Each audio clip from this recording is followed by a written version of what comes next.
अस्सलामुअलैकुम स्टूडेंट्स, उम्मीद करती हूँ कि आप सब खैरियत से होंगे। आज हम विलियम कॉपर की जिस पोएम को डिस्कस करने जा रहे हैं वो है कंटेंटमेंट। इसके अंदर देखेंगे कि विलियम कॉपर का कौन सा थीम लाई करता है, उसके अलावा इसकी ट्रांसलेशन प्लस एक्सप्लेनेशन करेंगे। तो अपनी वीडियो को स्टार्ट करते हैं।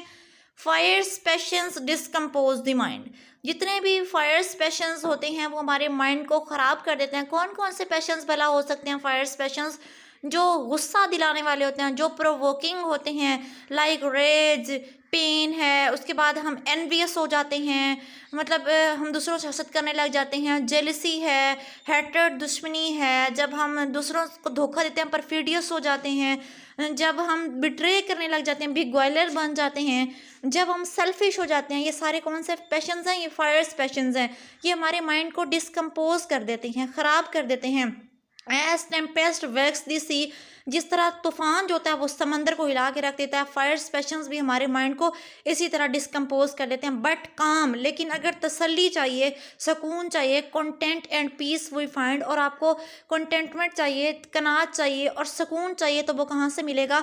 आपको सीरीन, फुल, एक्सिलरेटिंग, कंजेनियल जो लाइफ है ना, अगर आप गुजारना चाहते हो और आप चाहते हो कि आपकी लाइफ में एक तरह का पीस आ जाए, सीरीनिटी आ जाए, ट्रांक्विलिटी आ जाए, तो वो कहाँ से आएगी? When Lord we turn to thee, जब हम खुदा की तरफ लौट कर जाएंगे।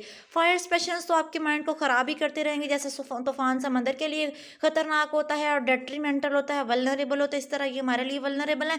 और अगर हम ज़िंदगी में सुकून चाहते हैं तो हमें खुदा की तरफ लौटना होगा। In vain by reason and by rule we try to bend the will. जो भी हम करते हैं ना, अपनी खुदा की, जो खुदा ताला की विल है, जिसको हम बेंड करना चाहते हैं, हम चाहते हैं कि खुदा जो कुछ भी करे वो हमारी मर्ज़ी के मुताबिक हो। हम खुदा के डिसीजंस को अपनी तरफ बेंड करना चाहते हैं कि हमारे हक में फैसले हो, जिस तरह हम सोच रहे हैं उस तरह हो। अपनी रीज़न और रूल को अप्लाई करने की कोशिश करते हैं तो वो सब कुछ वेन होता है, इन वेन होता है, वो बेसूद होता है, उसका कोई फ़ायदा नहीं है।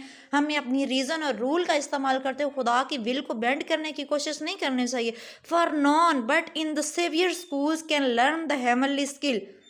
सिर्फ जो जीसस क्राइस्ट का स्कूल है ना, उसके अंदर हम लर्न कर सकते हैं किस चीज़ को? हेवनली स्किल, यानी जन्नत में जाने की जो महारतें हैं ना, खुदा के साथ कनेक्ट होने की जो महारतें हैं, वो सिर्फ हम जीसस क्राइस्ट के स्कूल के अंदर ही लर्न कर सकते हैं। इसके अलावा अगर हम अपनी रीज़न और रूल के ज़रिए बेंड करना चाहें खुदा ताला की विल को, तो ये इम्पॉसिबल और इन वेन है। His gracious words to hear, उसके वो क्या नेक्स्ट एक लाइन स्किप हुई है मेरे से। Since at his feet my Saul has said, जब से मेरी रूह उसके कदमों में जाकर बैठी है, यानी जीसस क्राइस्ट के कदमों में जाकर जब से मेरी रूह बैठी है।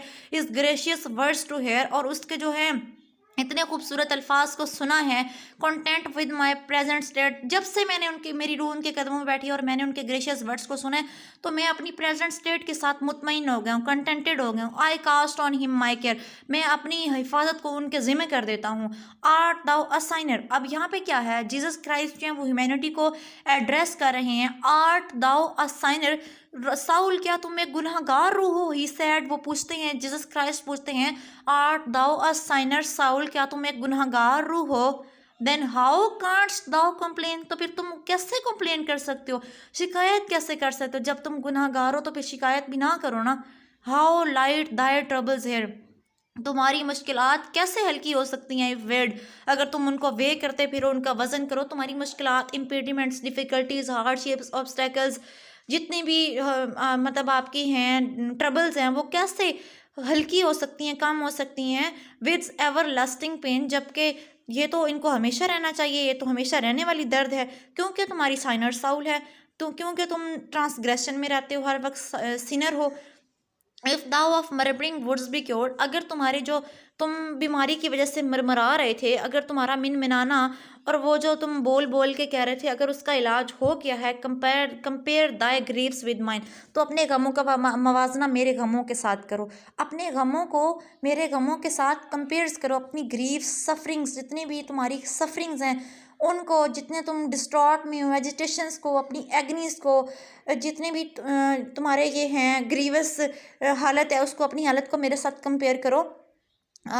तो फिर तुम देखोगे think what my love for thee endured, के मेरी मोहब्बत ने जो इंसानियत के साथ थी उसने कितना कुछ बर्दाश्त किया है।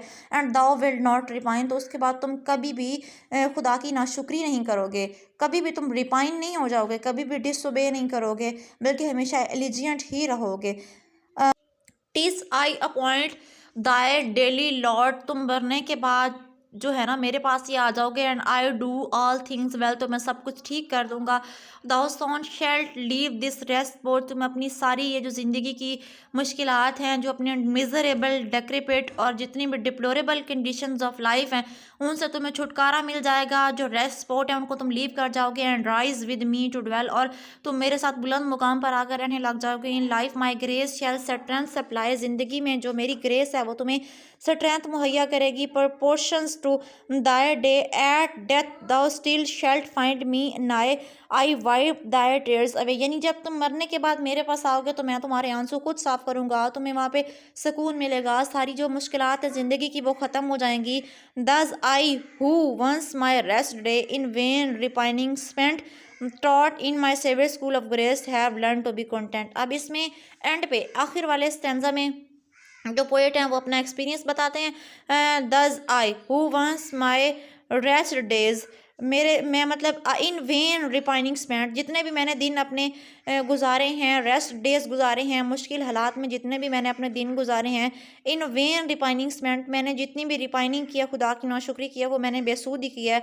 Taught in my saviour schools of grace, और मैंने अपने जो जेसस क्राइस्ट का स्कूल है ना, स्कूल ऑफ ग्रेस है, उसके अंदर ये सीखा है, have learn to be content. मैंने वहाँ पे क्या सीखा है कि मुझे हमेशा अपने हर हाल में कंटेंटेड रहना चाहिए अपने, बल्कि जो मुश्किलात हैं, जो इम्पेडिमेंट्स हैं लाइफ की, जो वॉइड ट्रेल्स एंड ट्राइबुलेशंस हैं, उन पर भी मूनिंग और लेमेंटेशन करने की बजाय उस पर कंटेंटेड रहना चाहिए। क्योंकि अगर हम लाइफ की डिफ़िकल्टीज़ को यहाँ पे एक बार ओवरकम कर लेंगे, यहाँ पे इनको फेस कर लेंगे, तो मरने के बाद हम बहुत सब्लाइम और एग्जॉल्ट हो जाएंगे और हम राइज कर जाएंगे, एक कल्मिनेशन पर चले जाएंगे, जीसस क्राइस्ट के साथ चले जाएंगे, और वो हमें क्या कर देंगे, वो and rise with me to dwell, और वो जीसस क्राइस्ट कहते हैं कि तुम मेरे साथ रहोगे बुलंद मुकाम पर।